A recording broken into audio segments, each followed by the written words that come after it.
بسم اللہ الرحمن الرحیم۔ السلام علیکم ورحمۃ اللہ وبرکاتہ۔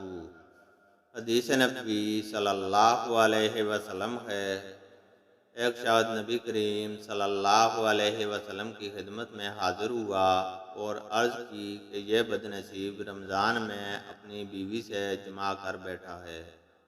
آپ صلی اللہ علیہ وسلم نے دریافت فرمایا کہ تمہارے پاس اتنی طاقت نہیں ہے کہ ایک غلام آزاد کر سکو؟ اس نے کہا کہ نہیں۔ آپ صلی اللہ علیہ وسلم نے پھر دریافت فرمایا کہ کیا تم پے در پے 2 مہینے کے روزے رکھ سکتے ہو؟ اس نے کہا کہ نہیں۔ آپ صلی اللہ علیہ وسلم نے پھر دریافت فرمایا کہ کیا تمہارے اندر اتنی طاقت ہے کہ 60 مسکینوں کو کھانا کھلا سکو؟ اب بھی اس کا جواب نفی میں تھا۔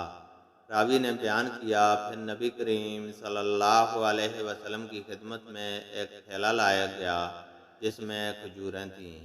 عرق زنبیل کو کہتے ہیں۔ نبی کریم صلی اللہ علیہ وسلم نے فرمایا کہ اسے لے جا اور اپنی طرف سے محتاجوں کو کھلا دے۔ اس شخص نے کہا، میں اپنے سے بھی زیادہ محتاج کو، حالانکہ 2 میدانوں کے درمیان کوئی کیرانہ ہم سے زیادہ محتاج نہیں۔ آپ نے فرمایا کہ پھر جا اپنے گھر والوں ہی کو کھلا دے۔